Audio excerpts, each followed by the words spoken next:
January 29, 1944, 2:17 hours. Western Pacific Ocean. The sea is invisible. Not calm, not rough, just gone. The horizon has dissolved into darkness, swallowed by low cloud and a moonless sky. Wind cuts across the deck in sharp bursts, carrying the smell of salt, oil, and heated steel. The kind of night where distance does not exist. Only sound, only motion, and something else. On the bridge of USS Iowa, a radar operator leans closer to the scope. The green sweep rotates in steady rhythm, cutting across the circular screen. Again, then a flicker. He freezes for half a second. Not static, not interference. Contact. The word is low, controlled, but it shifts the air instantly. Behind him, officers move in closer. No panic, no rush, just attention narrowing like a lens. Bearing 085, the operator continues. Multiple returns. Captain John L. McCrae steps forward, eyes fixed not on the ocean, but on the machine. Range! The operator adjusts again, refining the signal. Approximately 36,000 yards, sir. 36,000, over 35 miles. Beyond sight. On a night like this, even a ship a mile away would be invisible.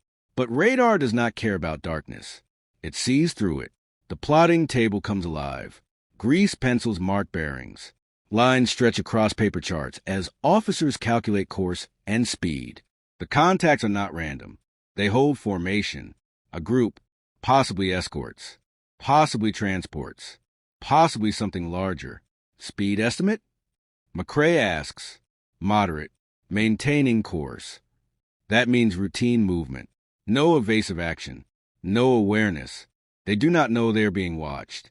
Below the bridge, inside the armored fire control spaces, the Mark 38 system begins to process the data. Mechanical computers engage, spinning through calculations faster than any human could track. Range, bearing, target speed, own ship speed, wind, rotation of the Earth. Everything matters now. Everything feeds into one outcome. Accuracy. Inside Turret 1, a gun captain runs his hand along the breech of a 16-inch Mark 7 naval gun. The metal is cold, solid, immovable. Stand by, he says quietly. Around him, the crew moves with precise coordination. Powder bags are lifted into position. Shells, each weighing nearly a ton, are aligned and prepared. No wasted movement, no hesitation. Above them, the ship continues forward at speed, cutting through black water with relentless force. Back on the bridge, the radar picture sharpens. Contacts holding course, the operator reports. No deviation. They are steady, predictable, vulnerable. McCrae looks out into the darkness. There is nothing there. No lights, no silhouettes, no sign of an enemy. But the radar says otherwise. And tonight, radar is all that matters. Plot firing solution. He orders. The shift is immediate. This is no longer observation. This is engagement. In the fire control room, numbers begin to stabilize. Angles lock in. Elevation data flows to the turrets. The system integrates every variable into a single, precise solution. A young officer watches the indicators settle. He has trained for this, simulated it, repeated it on paper and in drills. But never like this, never without sight. Solution forming, he says. His voice is steady, but his grip tightens slightly on the console. On deck, the massive turrets begin to move. Slow, heavy, deliberate, each one turning toward a target no human eye can see. Turret 1 aligns, then Turret 2, then the massive guns of Turret 3 follow. 9 barrels, 9 lines of fire, all aimed into darkness. A sailor near the rail stares outward, gripping cold steel. He knows the guns are trained. He knows something is out there, but he sees nothing. That is what makes it different. That is what makes it unsettling. War has always been about sight. Spot the enemy. Aim. Fire. But tonight, sight is irrelevant. Inside the radar room, the operator leans closer again. Range decreasing. 34,000 yards. Closing distance. Closing time. On the plotting table, lines converge. Everything is aligning. Everything is locking into place. In the turret, the final steps begin. Powder loaded. Shell seated. Breech closed. Each command echoes through steel compartments like a measured countdown. No urgency, only precision. In the fire control room, the solution stabilizes. Complete. Locked. Main battery ready. Comes a report. On the bridge, McCrae does not move immediately. He watches the radar one last time. Multiple targets. Steady course. No awareness. No defense. Then he gives the order. Commence firing. For a fraction of a second, nothing happens.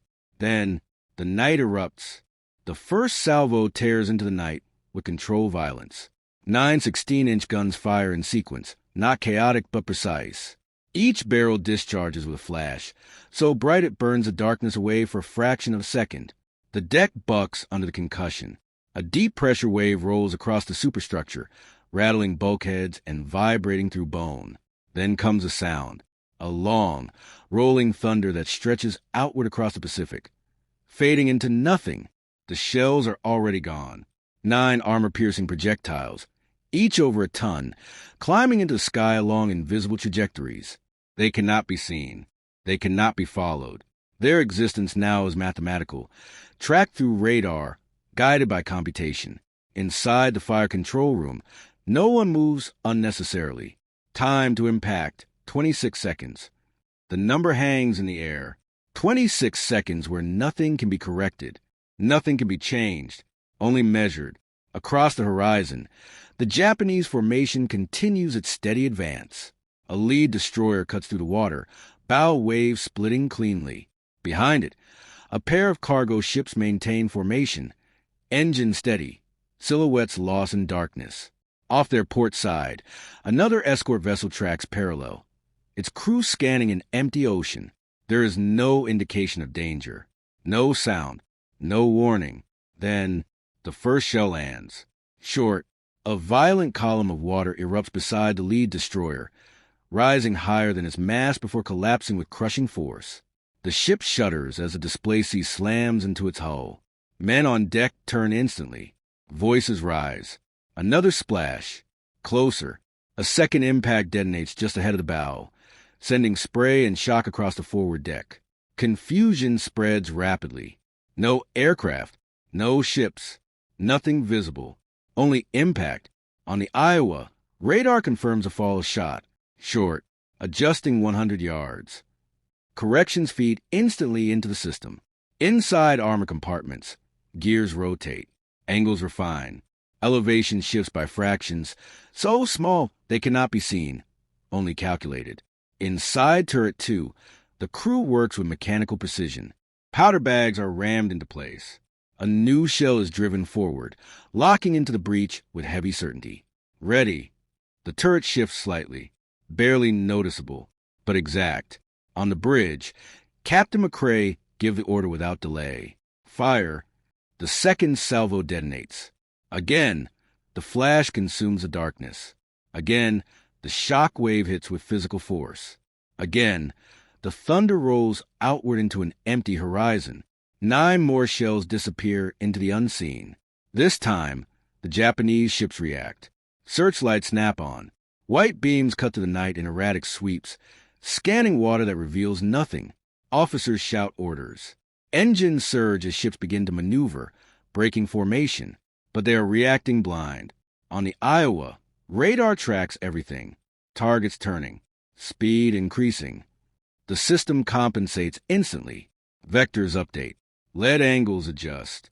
Time to impact falls. 23 seconds. In the enemy formation, the lead destroyer begins a hard turn, attempting to evade a threat it cannot locate. Too late. The first shell strikes amidships. The explosion is immediate and violent. Steel ruptures outward. Internal compartments collapse under the force. Fire erupts from within, tearing through the ship's structure. The destroyer lifts, then breaks. Another shell follows seconds later. It slams into a second destroyer near the stern. The blast cripples propulsion instantly. Flames surge upward as fuel ignites, casting a flickering glow across the sea. Now the darkness is gone. Fire reflects across the water in shifting patterns. Smoke rises into the low clouds. On the Iowa, confirmation comes as data. Multiple hits. No cheers. No visible reaction. Only continued focus. Because the process does not stop. Inside the Japanese formation, panic escalates. Ships scatter in multiple directions. Some accelerate forward. Others attempt to turn back. Officers scan the horizon with binoculars. They see nothing. No ships. No gun flashes. No enemy. Only fire. Only impact. The realization forms slowly. They are under attack by something they cannot see. Back aboard Iowa, the third firing solution is already calculated. Targets are separating. Distances shifting. But radar hold them. Every movement tracked. Every course predicted. Primary target. Range 30,000 yards. Closer. More precise. More lethal. The gun crews fall into rhythm. Load. Align. Fire. Each cycle faster. Each correction tighter. On the bridge, McCrae watches the battle unfold through instruments alone. No visual confirmation. No direct observation. Only trust in system and crew. Fire. The third salvo erupts into the night. 9 more shells vanish into darkness. Beyond the horizon, a damaged ship struggles to turn. Its crew searching. Its officers guessing. Unaware that another wave of steel is already descending. This time, there will be no near miss. The third salvo is already in flight. 9 shells cutting through darkness, descending along calculated arcs no human eye can trace. The ocean ahead remains black, but the mathematics of destruction are already locked in. Inside the fire control room, the tension sharpens. Time to impact, 22 seconds. The numbers move faster now. Targets are closer. Solutions are tighter. Across the horizon, the Japanese formation is no longer a formation. It is chaos. The lead destroyer is breaking apart. Its hull twisted, flames tearing through its midsection. Debris scatters across the water as secondary explosions ripple through the wreck. Men are thrown into the sea, some on fire, others disappearing beneath waves churned by violence. Nearby, the second destroyer limps forward, stern crippled, engines failing. Smoke pours upward in thick columns, illuminated by growing fires. The cargo vessels behind them begin to scatter. Engines surge. Helms swing. But coordination is gone. Each captain reacts alone. Each decision made without clarity. Searchlights continue to cut across the darkness, beams slicing through smoke and mist, searching for something, anything, they can see. They find nothing. On the Iowa, radar holds everything. Every ship, every turn, every attempt to escape. Targets dispersing. The operator reports. Multiple headings. It does not matter. The system adapts instantly. Predictive tracking adjusts for each course change. Fire control refines solutions in real time. In Turret 1, the crew is already reset. Load. Another shell is rammed into place. Powder follows. The breech seals with a heavy, final lock. Sweat runs down faces despite the cold. Not from heat, from focus, from a knowledge that every movement matters.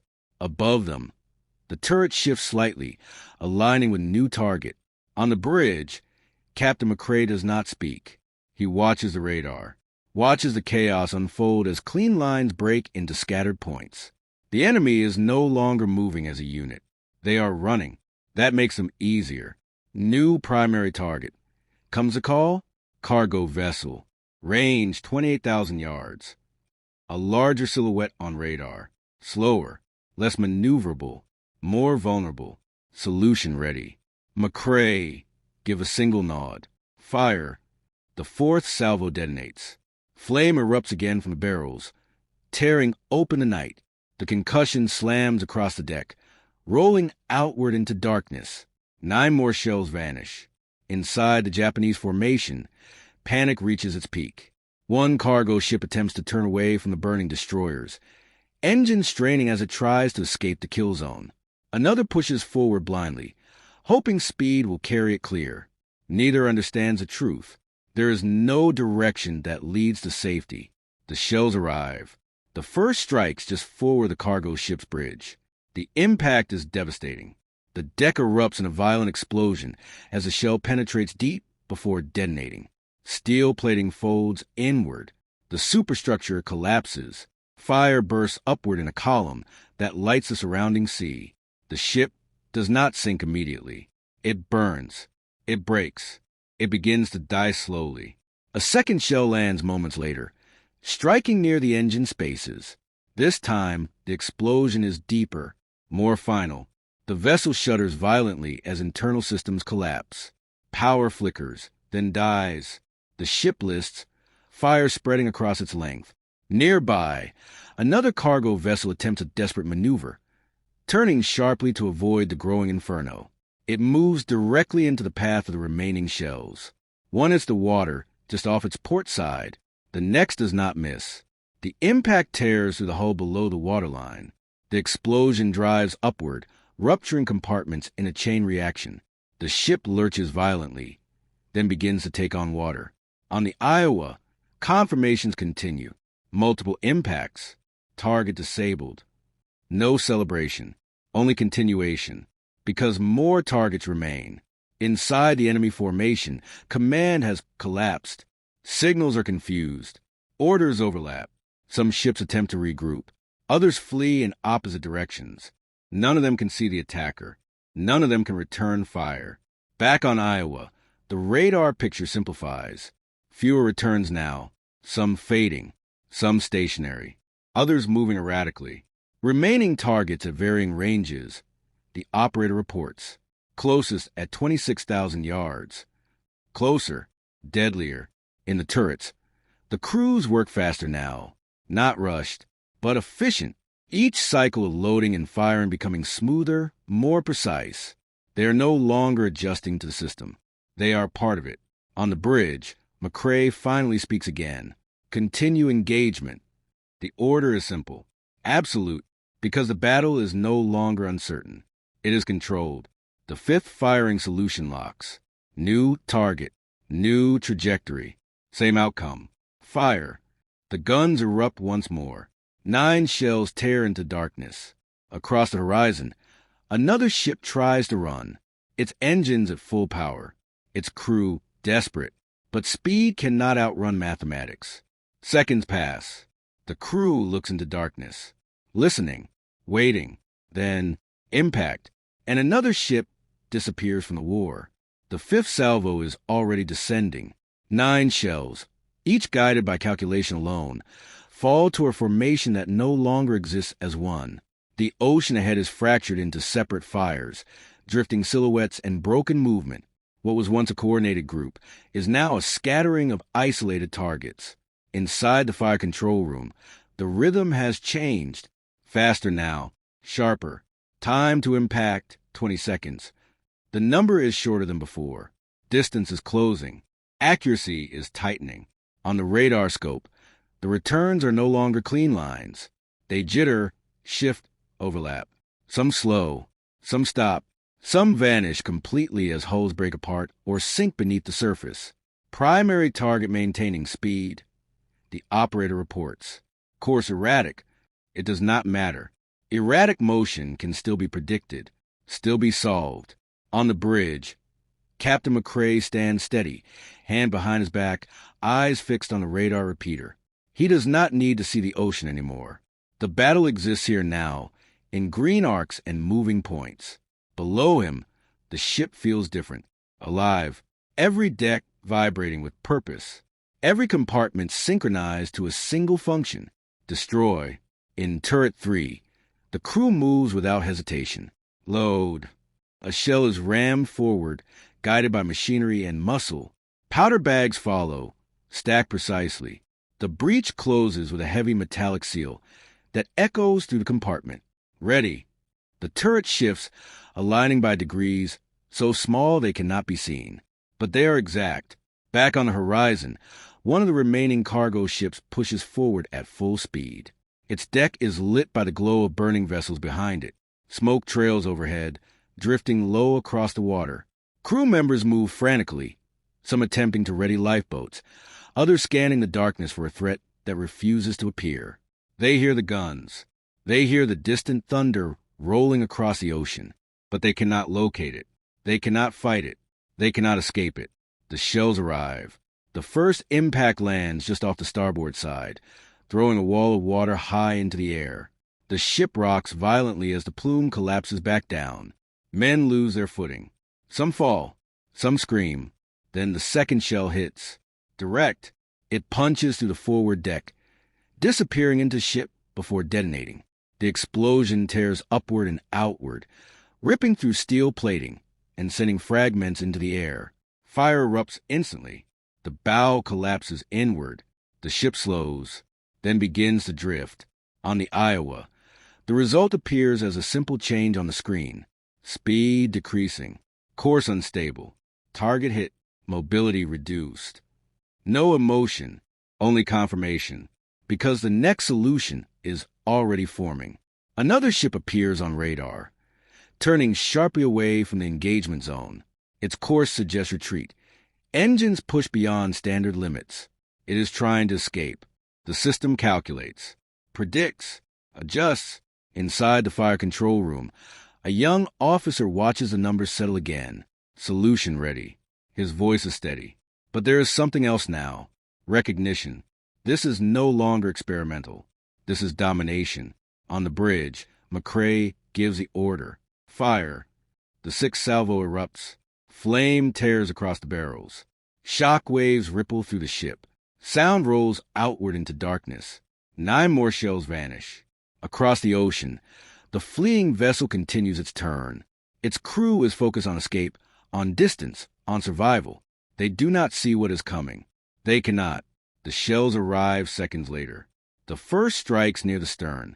The explosion obliterates the propulsion section, tearing through engines and fuel lines. The ship lurches violently, its forward motion collapsing almost instantly. The second shell lands closer to center. This one detonates deeper. The explosion splits internal compartments apart, sending shock waves through the hull. Fire erupts from multiple points, spreading rapidly. The vessel stops, dead in the water, burning. On the Iowa, radar confirms. Target neutralized. The number of returns continues to drop. What remains is scattered, broken. Some signals flicker. Others drift slowly, no longer under control. Back in the turrets, the crews continue their work. Load, seal, align. They do not need to be told what comes next. On the bridge, the situation is clear. There is no organized resistance, no counterattack, no incoming fire, only targets. Continue engagement, McCrae says. The words are quiet, but final, because the battle is no longer a fight. It is a process. The 7th firing solution locks. Another target. Closer now. Slower. Barely moving. Fire. The guns erupt again. 9 shells vanish into darkness. Across the water, one final ship drifts between burning wrecks. Its crew disoriented. Its structure damaged. Its fate already sealed. The shells descend. And this time, there is nowhere left to run. The 7th salvo is already falling. 9 shells descend through darkness toward a target that no longer moves with purpose. The ocean ahead is no longer a battlefield in the traditional sense. It is a burning perimeter, a scattered graveyard of steel and fire, where isolated ships drift without coordination. Inside the fire control room, the tone has shifted again. Not tension, not anticipation. Execution. Time to impact, 18 seconds. The number is smaller now. The margin for error nearly gone. On the radar scope, the remaining contacts are few. Some flicker weakly, barely holding form. Others move slowly, their speed reduced to a crawl. One signal remains more stable than the rest, drifting but intact. Primary target, bearing 090. Range 24,000 yards. Closer than any before. Closer than necessary. On the bridge, Captain McCrae does not adjust posture. There is no need. The system is already ahead of the moment. Below, in Turret 1, the crew works with mechanical consistency. Load. A shell is driven into place. Powder follows. The breech seals with a heavy metallic lock. Ready. There is no hesitation. No wasted motion. Only repetition refined into precision. Across the horizon, the final intact vessel drifts between burning wreckage. Its deck is lit by fire from other ships, shadows moving across twisted metal. Smoke hangs low, thick and suffocating. Crew members move without coordination, some attempting to man equipment, others simply staring into the dark. They are no longer fighting. They are reacting, listening, waiting. The sound reaches them first. A distant roll of thunder across the sea. Familiar now, terrifying, but still without direction. They look outward, into darkness. They see nothing. On the Iowa, the solution stabilizes. Every variable accounted for. Every movement predicted. Solution locked. McCrae gives the order. Fire. The guns erupt again. Flame bursts outward in blinding light. The concussion rolls across the deck, pressing into the structure of the ship. The sound follows, deep and overwhelming, carried across the ocean. 9 shells vanish into the night. Inside the enemy vessel, time slows. Men brace without knowing why. Officers shout orders that carry no meaning. There is no direction to give, no target to face. Only instinct, only fear. The shells arrive. The first strikes just forward amidship. The impact is immediate and absolute. Steel plating collapses inward as the shell penetrates before detonating. The explosion tears through internal compartments, ripping open the ship from within. Fire erupts upward. The deck splits. Men are thrown into the air. The second shell follows. It strikes closer to the bow, detonating with equal force. The forward structure collapses, crushed by the internal blast. Flames spread instantly, feeding on fuel and exposed material. The ship lists, not slowly. Immediately, on the Iowa, the radar signal shifts. Speed drops to 0. Structure unstable. Direct hits. Target disabled. The words are routine, but the meaning is final. Across the ocean, the last organized movement disappears. What remains are fragments. Burning wrecks. Drifting hulls. Fading signals. No return fire. Not a single shot has been fired back. Not one shell. Not one torpedo. Not one visible response. Because there was nothing to aim at. Back aboard Iowa, the crews continue. Another shell is loaded. Another solution prepared. But the urgency is gone. What remains is completion, verification, ensuring nothing survives that can regroup. On the radar scope, one faint signal remains. Weak, intermittent, barely moving. Possible contact. Range 22,000 yards. It could be debris. It could be a damaged vessel. It could be nothing. But uncertainty is not acceptable. The system recalculates, predicts, adjusts. In the turret, the crew prepares once more. Ready. On the bridge, McCrae watches a signal. A single point, fading in and out. The last trace of resistance. Fire. The 8th salvo erupts. 9 final shells vanish into darkness. Seconds pass. The radar holds a signal. Then, impact. The return flickers. Distorts. Then disappears. Gone. No movement. No trace. No enemy. Silence begins to return. Not complete. Not clean. But present.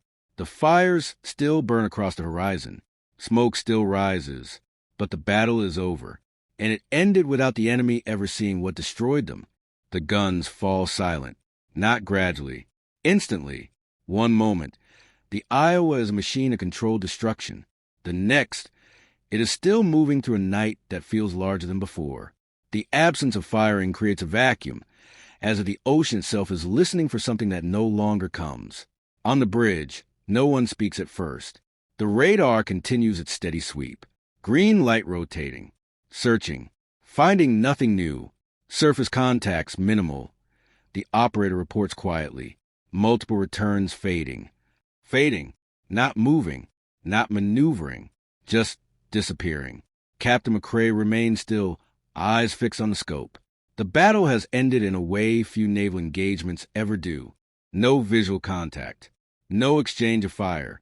No moment where two forces meet face to face. Only detection, calculation, elimination. Below, in the fire control room, the tension drains slowly.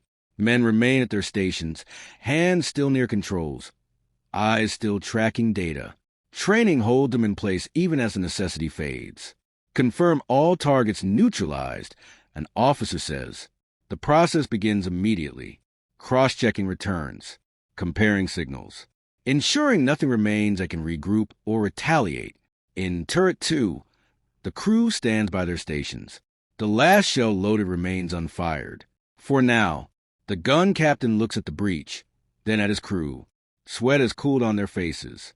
Hands that moved with perfect precision moments ago now rest lightly against steel. No one relaxes completely. Not yet. Above them, the deck feels different. The vibration from firing has stopped. The air is clearer, though still carrying the distant smell of burning fuel. A sailor near the railing looks out toward the horizon. Now there is something to see. Faint, distant, fires. Small points of orange and red scattered across the black surface of the ocean. Smoke drifts low, barely visible against the night sky. That is all that remains of the enemy. No movement, no formation, only aftermath. On the radar, the returns continue to weaken. Multiple contacts stationary, the operator says. No propulsion detected.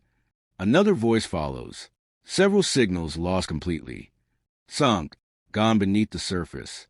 Erased from the screen as cleanly as they were first detected. McCrae finally shifts slightly, his posture easing just enough to signal a change.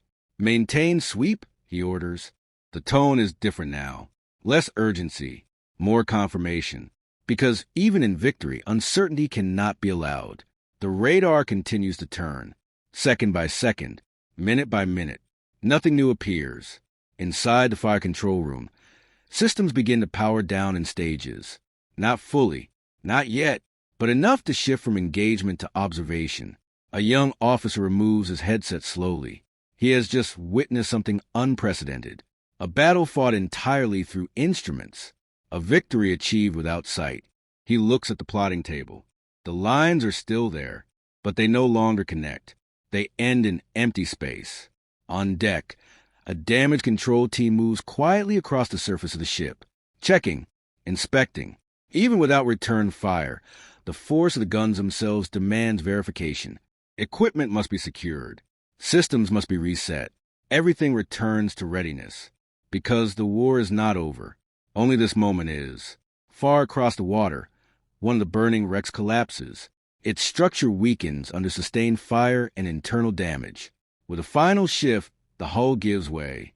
The vessel tilts sharply, then slips beneath the surface. The fire vanishes with it, leaving only darkness behind. Another signal disappears from the radar. Contact lost, the operator confirms. One by one, the remaining returns fade, until only empty ocean remains. On the bridge, the silence settles fully now. No thunder, no shockwave, no distant impacts. Only wind, only water, only the steady motion of a battleship moving through night. McCrae looks out again. There is still nothing visible beyond the faint glow of distant fires. But he knows exactly what lies there. Wreckage, survivors, debris, a battlefield that never revealed itself until it was already over. He turns back to the radar one last time. Clear, no targets, no threats, only open sea. The operator speaks again, almost unnecessarily. Area secure.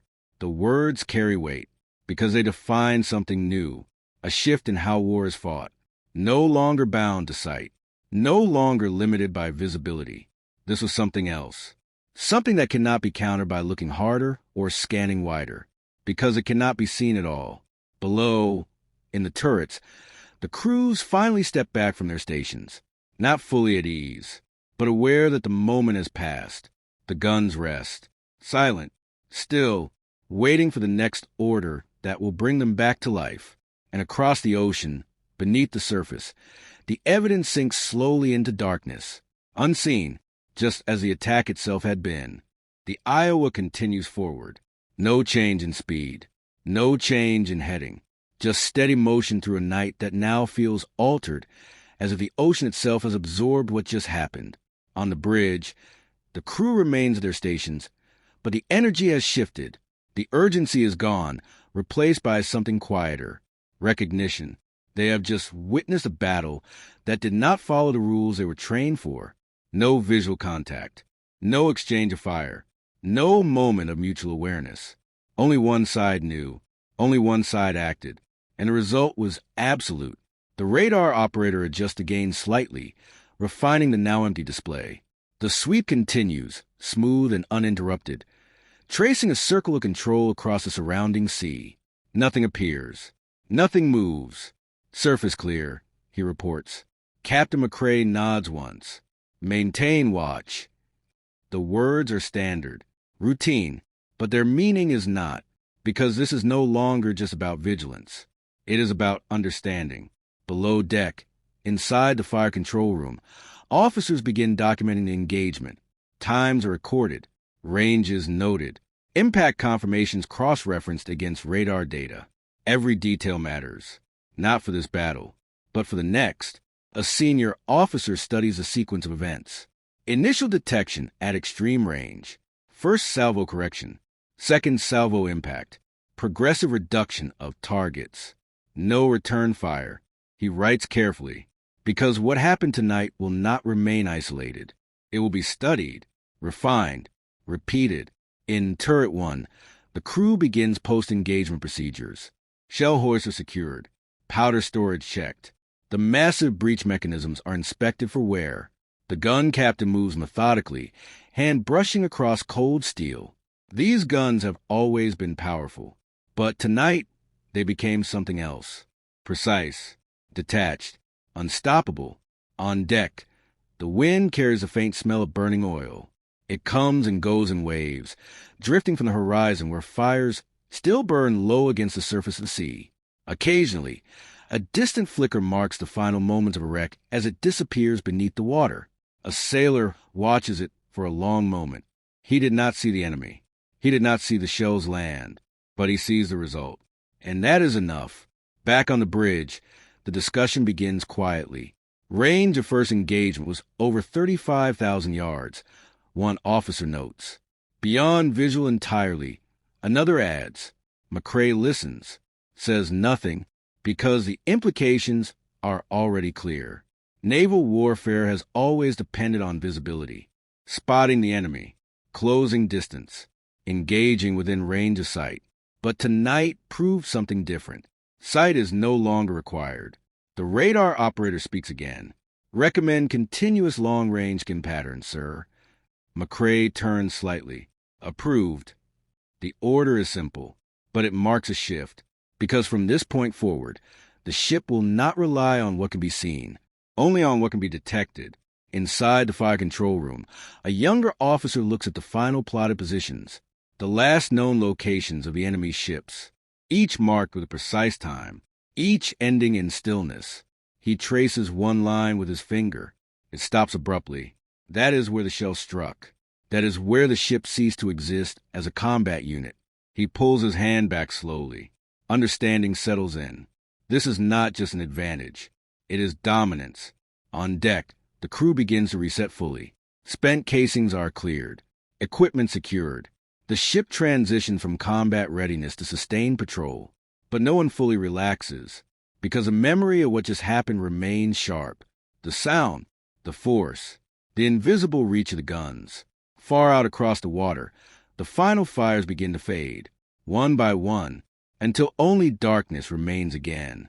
The ocean returns to its original state, empty, silent, but different, because now it holds something new, the knowledge that distance no longer guarantees safety, that darkness no longer conceals, that a ship can be destroyed without ever seeing its attacker. On the bridge, McCrae looks out once more. There is nothing to observe, nothing confirmed visually, but he knows. He turns back to his officers. Log the engagement, he says. Full detail. They nod, because this will not be just another entry.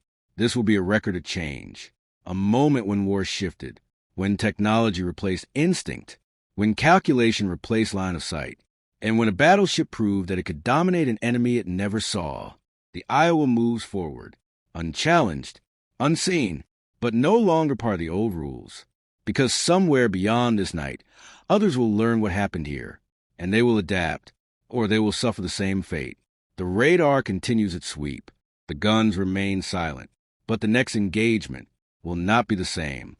January 29th, 1944, 3:42 hours. Western Pacific Ocean. The ocean is dark again, not empty, not quiet, but restored to its natural state, as if the violence that passed across it has already begun to sink beneath the surface. The wind carries only faint traces now. Burned oil, scorched metal, salt. The USS Iowa continues forward at speed.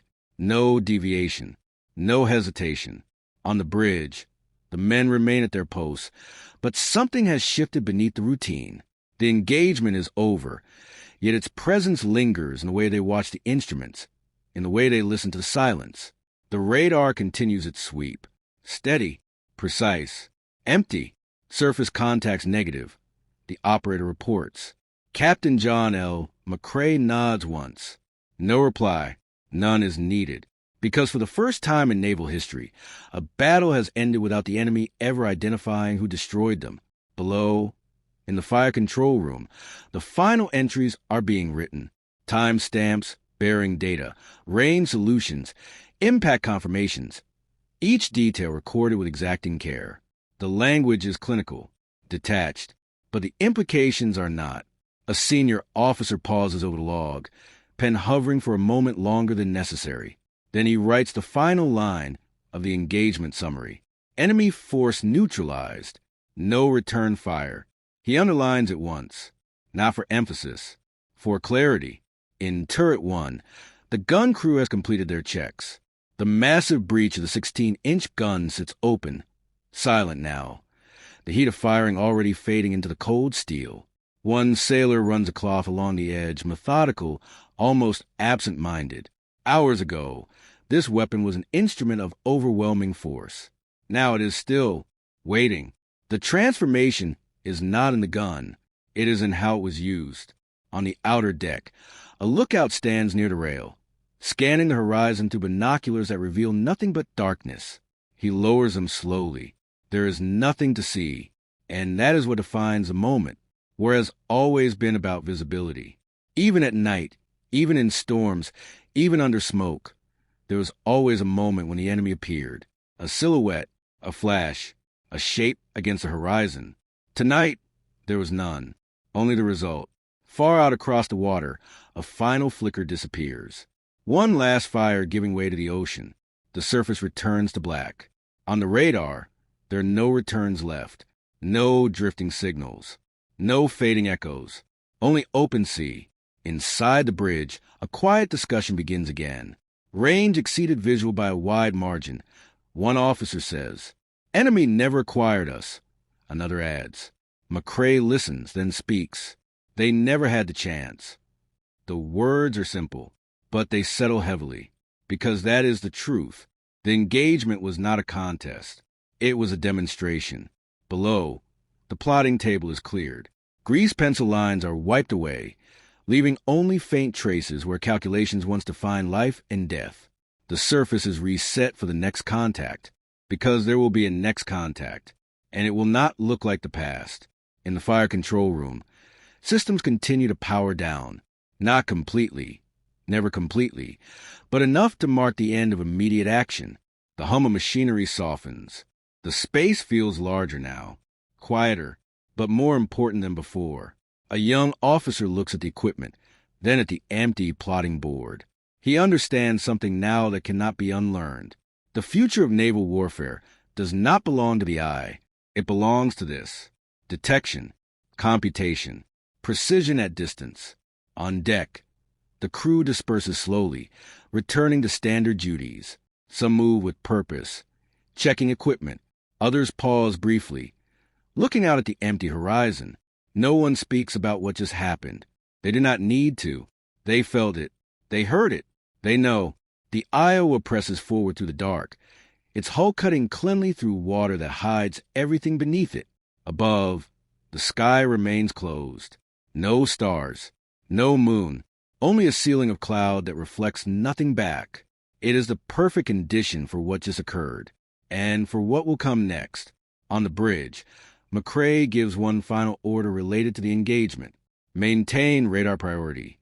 It is logged immediately, because from this point forward, that priority will define every decision, every movement, every engagement. The era of visual certainty is over. In its place stands something colder, more precise, more absolute, the ability to strike without being seen, to destroy without being located, to control the battle before the enemy even knows it has begun. Behind the Iowa, the ocean closes over what remains of the enemy force. Wreckage sinks, debris drifts, lives are lost in silence. No markers, no witnesses, only history waiting to record what happened. Ahead, the sea stretches endlessly, dark, unbroken, but no longer unknown, because now it can be read, measured, dominated. And as the battleship moves deeper into that darkness, one truth becomes undeniable. This was not just a victory. It was a turning point.